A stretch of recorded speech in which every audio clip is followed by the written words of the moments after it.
আজকে আমার মায়ের আনছে কত বড় একটা বিপদ হইলো মানে কিচ্ছু বুঝতেছি না। তো হ্যালো বন্ধুরা, সবাই কেমন আছো? আশা করি ভালো আছো। আমার নতুন একটি ব্লগে জানাই সবাইকে স্বাগতম। তো আজকে সকাল সকাল ঘুম থেকে উঠেই দেখতেছি যে আকাশটা মানে রৌদ্র রৌদ্র নাই, একদম কেমন জানি বৃষ্টি বৃষ্টি ভাব হয়ে রয়েছে। আর জানলা দিয়েই আমরা পাশের বাড়ির এক আন্টির মানে জেঠিমণিটাকে আমরা জেঠিমণির বাড়িতে কি সুন্দর সুন্দর ফুল গাছ আছে, মানে আমি প্রত্যেক দিন দেখি আর ভাবি যে ডাক দিয়ে দিয়া জেঠিমণিটারে কমু যে আমার কিছু ফুলের চারা দিবেনি, কিন্তু ওই জেঠিমণিটারে আর পাইনি।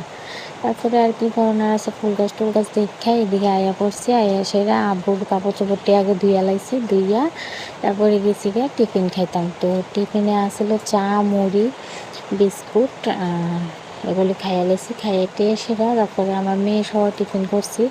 টিফিন করে মেয়ে যাইতেছিল বাইরে, বাইরে যাইতে গিয়ে সেটি মেয়ে দেখে যে একটা কত বড় সাপ আয়া বেয়ে দিছে।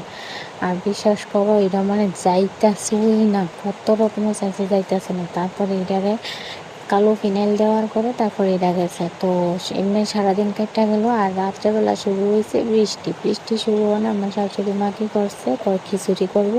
তো মা বানাইছে খিচুড়ি, আর আমার মেয়ে বাজার থেকে বোতল আনছিল, আমরা খিচুড়ি টিচুড়ি খাইয়া বোতলটারে একটু গরম জল দিয়া ধুইয়া দিছি। তো টাটা, বাই বাই।